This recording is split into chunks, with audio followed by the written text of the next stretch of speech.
말씀드릴 내용은 뭐 금융 상품이라는 얘기가 아니라 어떤 살아가는 인생사 얘기를 조금 할 거예요. 인생사 얘기를 20분 안에 하기는 좀 힘들지만 간략하게 추격해서 말씀드릴 거고, 잠깐 자켓 좀 벗고 할게요.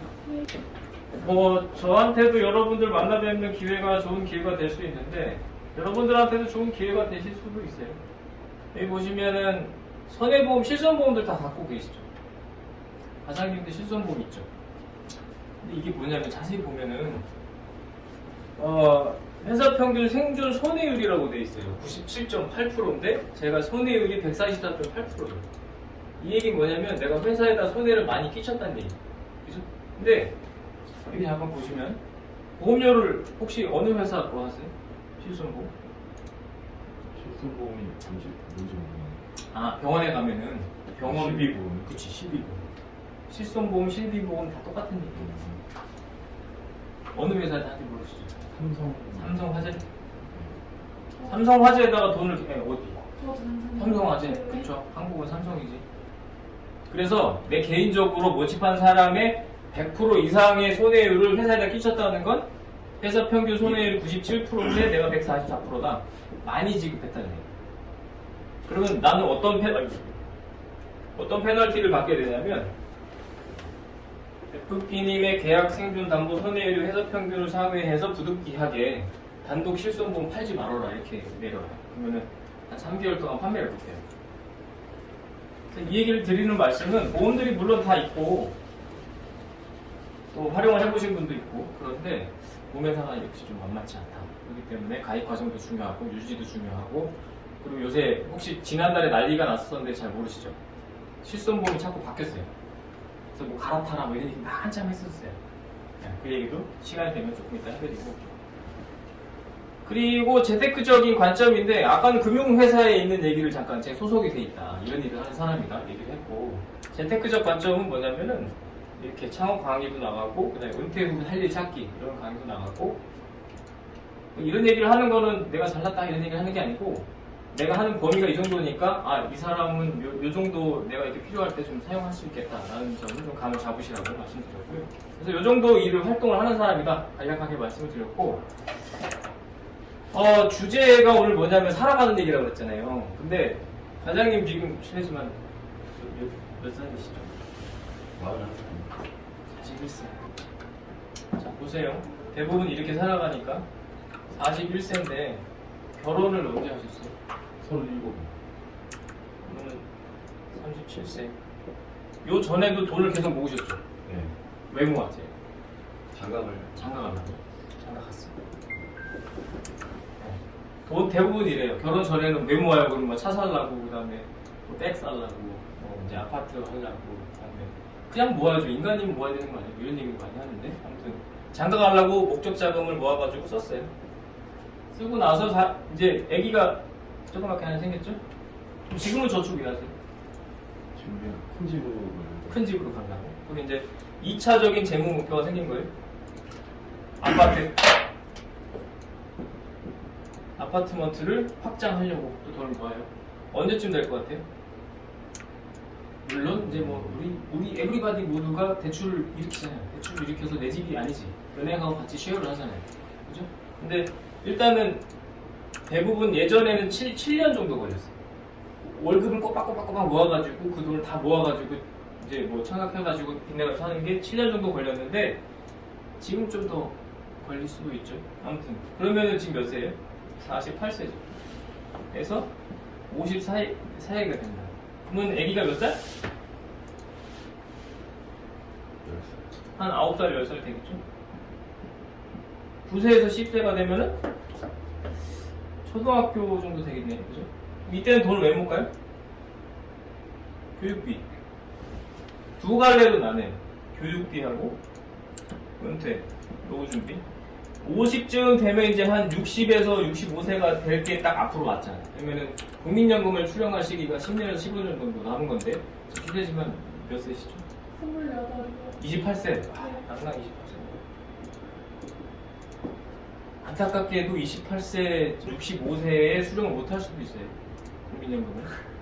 안타깝죠. 네. 그죠? 70세 탈 수도 있어요. 근데 점차 미뤄지고 있으니까. 애들도 안 낳고. 그래서 요쯤 되면은 이 두 가지를 양분되고 애들 키워야 돼서 대학교도 보내야 되겠고. 그러니까 엄마로부터 언제까지 지원받았어? 26가지. 26가지. 네. 들으셨죠? 26가지 지원을 해줘야 됩니다. 그죠? 아, 딸이에요, 아들이에요? 왜 헛웃음을 짓지? 몇 살이에요, 지금 딸이? 아니, 딸이에요? 아들이에요? 딸 하나 아들 하나. 아, 딸 하나, 아들 하나. 큰일 났네. 둘씩이나 지원해줘야 되겠네. 그러면 이제, 은퇴를 몇 세에 할 거예요? 키우는 거만 70. 그렇죠. 70세까지는 일을 해야 돼. 그래야 이게 딸 하나, 아들 하나를 26세까지 이렇게 번듯하게 키워낼 수가 있어요. 근데 저축을 지금 제가 이제 말하는 중에 힌트를 얻었을 수도 있는데, 보세요. 하나를 해가지고 썼죠. 하나를 해가지고 썼죠. 하나를 해가지고 쓸 거예요. 또 하나를 해가지고 쓸 거예요. 근데 아파트가 못 잡아도 5억은 있어야 되잖아요. 4, 5억 이렇게 있어야 된단 말이에요. 그러면 여기에서 한 5억 정도가 필요한데, 자녀 한 명 키우는데 얼마 들었을 것 같아요? 무지하게 들었어요. 그죠? 물가 상승률이 2%면 스테이블하게 계속 간다고 치는데, 안타깝게도 교육비 상승률은 7%에 육박하고 대학 등록금도 비싸죠. 그러니까는 대학교까지 이제 가르치려면 약 한 뭐 3억 6천 정도 같은데요. 근데 7%를 개입시킨 게 아니에요. 이게 안타깝게 통계청 자료거든요. 거기에다가 이제 헛걱대지 노후 준비까지 해야 돼. 근데 만약에 우리가 대부분 30대라고 치고 60세 은퇴한다고 치면 30년 있다 은퇴를 해야 되잖아요. 은퇴했을 때 얼마 정도의 돈을 쓰고 싶어요, 우리 남자분은? 돈을 은퇴를 이제 지금 몇 세 정도 돼 쓰시겠습니까? 41살. 진짜요? 나 그래서 30대라고 그래가지고 요즘 똑같아요. 동갑이에요. 결혼 날짜도 같아요. 미안해요, 원사님. 요금 대입했네. 근데 이제 아무튼 41세 말문이 턱 막힌다. 41세면 60세라고 칩시다. 그러면은 20년에서 25년이 남았잖아요. 그러면은 질문 안 하고 그냥 할게요. 네, 통계청 기준에도 이렇게 돼 있어요. 아까 기본적인 은퇴생활 할 때 얼마가 필요하다. 거긴 구체적으로 소형 아파트 살고 뭐 아바떼급을 타고 동네 어떤 헬스클럽을 다니고 요 정도 생활을 하는 거. 그게 한 167만 원 정도 돼 있어요. 그리고 여기서 좀 더 나아가지고 해외에도 좀 가고 골프도 치고 하려면 한 350 정도가 있어야 된대. 그러면 이제 공무원, 소방공무원이나 근속 한 20년, 5년에서 30년을 하게 되면 요 정도 탈 수 있어요. 그죠? 근데 대부분 요새 공무원 좋다고 하잖아요. 근데 왜 좋다 그래? 작년에 정년 보장돼. 또 잘리는 거. 잘릴 일이 그 똑같은 얘기지. 그리고 연금. 연금이 나오고. 이 얘기를 제일 많이 한단 말이에요. 그러면은 제가 뭐라고 하냐면, 제가 이제 고객분들이 한 1000명 넘거든요. 1400명 정도 돼요. 그 중에 연예인도 있고, 스포츠 선수도 있고, 뭐 회사원도 있고, 공무원들 되게 많아요. 근데 공무원들 삶을 다 알겠죠? 그들이 얼마 받을 것 같아요? 한 150에서 250 사이에요. 특히 이제 한 28세 정도 되면은, 우체국의 우정공무원이 지금 180 몇만 원인데, 남자분인데, 거기 이제 군대를 다녀온 혜택으로 호봉이 높아졌기 때문에 매월 20만 원씩을 군대에다가 기부를 해야 돼요. 그래서 실수령액이 170몇만 원. 28세다. 그러면은 근데 대신에 거기서 떼가는 거에서 나라에다가 뭘 해요? 교원, 공직, 연금을 계속 넣고 있잖아요. 그럼 공무원이 좋으면 당신도 30년 동안 연금을 그렇게 꾸준히 부어라. 그럼 그 시스템이 마련되는 건데 왜 그렇게 못하겠어? 자율성이 있으니까. 인간은 자율성이 주어졌을 때 양날의 검처럼 움직여요. 이 자율성을 잘 누리면 내가 큰 혜택을 얻을 수도 있고, 아니면 조금의 강대상이 필요하다 이 얘기예요. 그래서 그러면은 이제 대부분 뭐 167만 원 쓰고 싶은 사람 별로 없지. 아직은 나한테 닥치지 않은 일이니까. 그런데 이제 350을 만약에 목표를 한다라고 하면은 이게 무슨 계산기냐면, 이제 여러분들께서는 공학계산기 같은 거 쓰시잖아요. 근데 이거는 재무계산기예요. 물가상승률을 반영해가지고 미래가치 평가하는 이렇게 하는 계산기인데, 보시면은 350만 원이 2% 해봅시다. 2%씩 25년 뒤에는 574만 원 돼요. 350만 원. 그러면은 저축을 하실 때 350만 원을 모으면 여기 가서는 어떻게 돼요? 요 생활을 못 한다는 거예요. 그래서 우리가 맨날 어떤 좀 관심 조금 있으시면 그 어떤 경제 프로그램에서 뭐라 하냐면 금리만 넘어서도 굉장히 성공한 거다. 2%씩 꾸준히, 3%씩 꾸준히 이렇게 나는 것도 굉장한 거다라고 얘기한 이유가 거기 있어요. 그럼 본전인데, 아무튼. 그래서 540만 원이 되는 거잖아요. 그럼 540만 원이 한 달이잖아요. 그럼 우리가 전문가들이 말을 할 때 은퇴 생활을 세 가지로 나눠요. 첫 번째는 활동기. 60세, 65세에서 약 한 20년간, 75세, 뭐 80세, 85세, 요거까지는 활동할 수 있죠. 활동할 수 있기 때문에 활동기로 나눠요. 그래서 대략적으로 20년 쓰고, 그 다음에 회상기와 적립기로 나눠서 점차적으로 자금이 이렇게 필요 없는 상황으로 가게 돼요. 그래서 이게 540만 원이 한 달인데, 1년이면 얼마죠? 한 6천 정도 되나요? 640에 11, 6,480. 만 원이 있으면 1년을 살아낼 수 있어요. 350만 원씩의 생활을 하면서. 그럼 이게 아까 제가 20년 정도 필요하다고 했잖아요. 그럼 20년이면 12억 9천.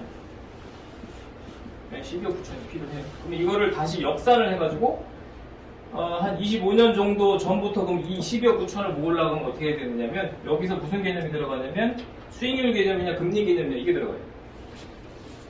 제 말 이해 되시죠? 안 되면 너무 어려워 자식아 이렇게 얘기해 주세요. 네. 최대한 좀 쉽게 설명드리려고 마음을 빠지지만 이렇게 얘기를 하고 있습니다. 네, 그래서 다시 보면은 5% 옛날에 저기 우리 사장님이나 저나 이제 옛날 세대가 돼버렸으니까 그 저축은행 금리가 한 5% 됐었어요. 은행 금리가. 이때 은행 저축은행 이렇고 그냥 금리가 2.5%에서 한 3% 정도 됐었고 그 전 세대는 한 7% 정도 됐단 말이에요. 그렇죠? 지금 몇 프로예요? 몰라요? 네, 0%. 1점 몇 프로 돼요? 1점 몇 몇 되거든요.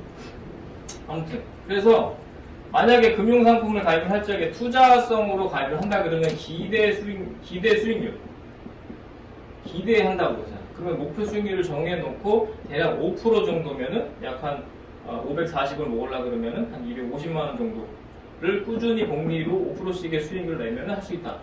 이렇게 되는 거고 그 다음에 뭐 7%면 더 이상이고 그 이하 이렇게 계산이 될 수 있어요. 근데 문제는 이제 다시 우리 인생살이로 돌아와서 지금 아파트 하는데 5억 필요하고 애 하나 가르치는데 3억에다가 은퇴를 내보니까 12억이야. 근데 저축하는 기간은 거기서 거기야. 에? 그러면 어떻게 해결할 수 있어요? 이거? 무슨 얘기 이해되세요? 기간이 그러니까 이거를 릴레이식 재테크라고 그러는데 사람들이 돈을 모아가는 데 있어서 저축 계속 했는데 그럼 41살이 되셨는데 돈을 좀 많이 모으셨나요? 왜 그러셨어요? 혹시 뭐 사업하고 막 이랬어요? 아, 그럴 수도 있지. 뭐 이해해. 이제 그 주변에 사업하는 사람들이 많아가지고 그건 좀 이해해요. 아무튼 보세요. 돈을 모아요. 그리고 써요. 응? 그다음에 다시 돈을 모아요. 써요. 모아요. 써요. 자, 뭔가를 계속 하긴 했어요. 했는데 썼죠. 이 점과 이 점은 2010년이나 2021년이나 점이 똑같아요. 그럼 계속 그대로죠. 제 생각에는 이러한 저축은 쓰기 위한 저축이에요. 근데 이게 또 필요하지. 사람이 쓰고도 살아야 되고 뭐도 사야 되고 하는 거니까. 근데 이거 말고도 장기적으로 가는 이런 애들도 같이 동시에 가야 된다는 얘기를 하고 있는 거예요. 그래서 다시 정리를 하면은 이게 소위 말하는 재무설계론에 입각해서 말을 하는 거예요. 뭔가를 설계를 하는 거잖아요. 그러니까 재무설계는 뭐냐면 설계를 하는데 그 앞에 인생 설계를 붙이면 좋아요. 인생을 살아가면서 필요한 이벤트들이 있죠.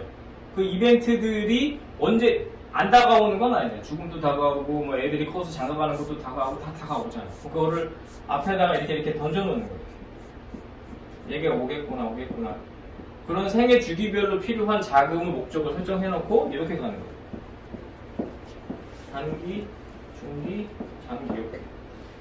그래서 단기 자금은 이렇게 쓸 수 있을 정도로 해놓고 중기는 애매하니까 빼고 얘는 길게 이렇게. 두 가지를 동시에 진행하는 방식을 포트폴리오 짠다 그래요. 전문용어로. 이렇게 세분화 해가지고 기간별 포트폴리오 작성하다 이런 거고. 그런데 문제는 뭐냐면 보험을 가입들을 하셨잖아요. 실손보험도 있고 CB도 있고 뭐 있잖아요. 암보험도 있고 종신보험도 있는데 이걸 왜 가입했어요? 과장님은 왜 가입했어요? 저는 그 보험을 안 듣는 편인데 처가 쪽에 뭐 고마신 쪽에서 쪽에서 저를 와이프가 가입하라고 했어요. 네. 그럼 비자발적으로 가입하신 거예요? 대부분 그래. 근데 오늘 이후로는 그래서 보험이라는 게 좀 필요하겠구나 또는 저 정도 개념이면 이해가 된다라는 정도만 가도 나는 성공이라고 생각해. 그래서 이런 돈을 모아 가야 되는데 문제는 여기 이렇게 내가 아파버리면 이 돈이 이를 쏙 다 들어가죠. 그러니까 저는 지금 사망보험도 지급해보고 또 아프신 분도 많이 있고 그리고 옆에서 계속 지켜보고 있고 그러니까 고객분이 한 1,300, 1,400, 1,500명이면 그 군이 1,500개가 있는 거예요. 그러면 어제도 세브란스 갔다 왔는데 거기 보면 요만한 애기들이 놀고 있고 또 나이 드신 분도 있고 젊은이들 되게 많아요. 가보시면 되게 놀래요. 정말 이렇게 아픈 사람이 많아가지고 그렇죠? 근데 아무튼 다 그렇진 않은데 그 상황이 나한테 왔을 때는 굉장히 큰 사태가 벌어진다. 그렇기 때문에 보험을 보실 때도 저축으로 안 되는 걸 보험으로 해결한다 이런 취지에서 보면 쉬워요. 아니면 우리가 10만 원, 100만 원 없다고 죽진 않잖아. 그죠? 뭐 부러지면 얼마나 걸려? 뭐 수술을 하긴 해야 되지만 아니면 깁스를 한다 그러면은 대부분 뭐 깁스하고 한 달 하세요 그러면 끝나잖아요. 그런 거는 사실 저축으로 해결해도 돼요. 근데 암이나 뇌혈관이나 심혈관이나 뭐 이렇게 되잖아요. 이렇게. 그리고 큰 사고가 나서 뭐 장애를 입는다든지 이렇게 되면 골치 아파지거든. 그런 부분은 좀 크게 보험을 해놓으시는 게 좋은데 이런 취지에서 이걸 떠받들고 있는 안전장치가 보험이라고 생각하시면 돼요. 이해되시죠? 안 되세요? 이해되세요?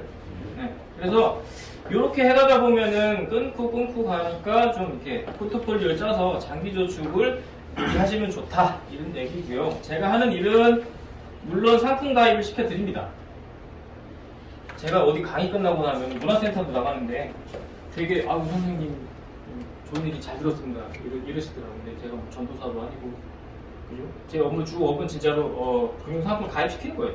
시키는 건데 문제는 고객분들이 저를 찾고 이렇게 기회를 주고 하는 이유는 뭐냐면 그 과정 속에서 제가 함께 있으면서 나 어떻게 보시냐면 제가 지금 20대도 만나고 있고 뭐 40대도 만나고 있고 어젠 60대를 만났고 이들의 삶을 다 보고 있잖아요. 그럼 20대가 이렇게 흘러가서 이렇게 나눠. 이렇게 사는 사람은 이렇게 되더라, 이렇게 사는 사람은 이렇게 되더라. 그럼 40대도 이렇게 와가지고 그게 갈라지더라고요.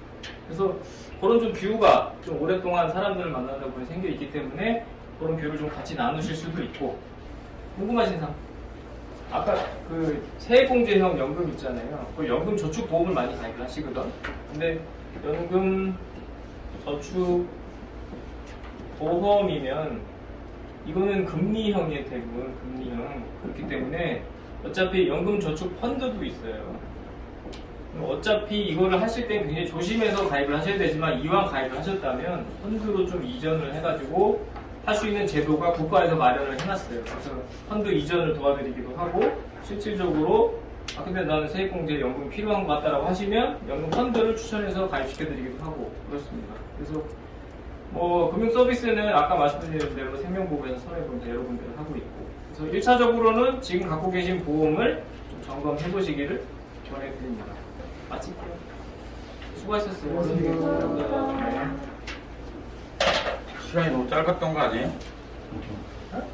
할 얘기 다 했어요. 할 얘기 다 했고 나머지는 개별적인 사항이니까 그쪽 바닥에서 신변자 있으려면 쿨하지 않으면 못 살아요. 네, 아무튼 그래서 내가 대놓고 직접적으로 물어볼 거예요. 이거 관심 있냐 없냐. 나도 아픈 사람이기 때문에 관심이 없는데 관심 없는 사람 목 붙잡고 제발 관심 가시라 이럴 수는 없어. 뭐 엄마 아빠도 어떻게 못하는 걸 내가 어떻게 해. 그죠? 근데 조금의 관심이 있고 자기 걸 점검해볼 그게 있다면 의뢰를 해보실 거냐 물어볼 거고요. 그리고 한 가지 아까 제가 앞에 뭐 고객 파일 적고 이러고 이거 왜 보여줬냐면 십몇 년이 지나서 지금까지 계속 이렇게 원활하게 고객분들과 활동을 한다는 것은 신뢰가 어느 정도 있다는 얘기고 검증이 다 끝났다는 얘기예요. 그리고 제가 아까 2017년도 거 보여드렸죠. 이메일 같은 거. 지금 2011년도부터 해가지고 리포팅 해서 보낸 거 다 있어요. 내 말이 맞나 안 맞나 봐라라고 다 나와 있거든.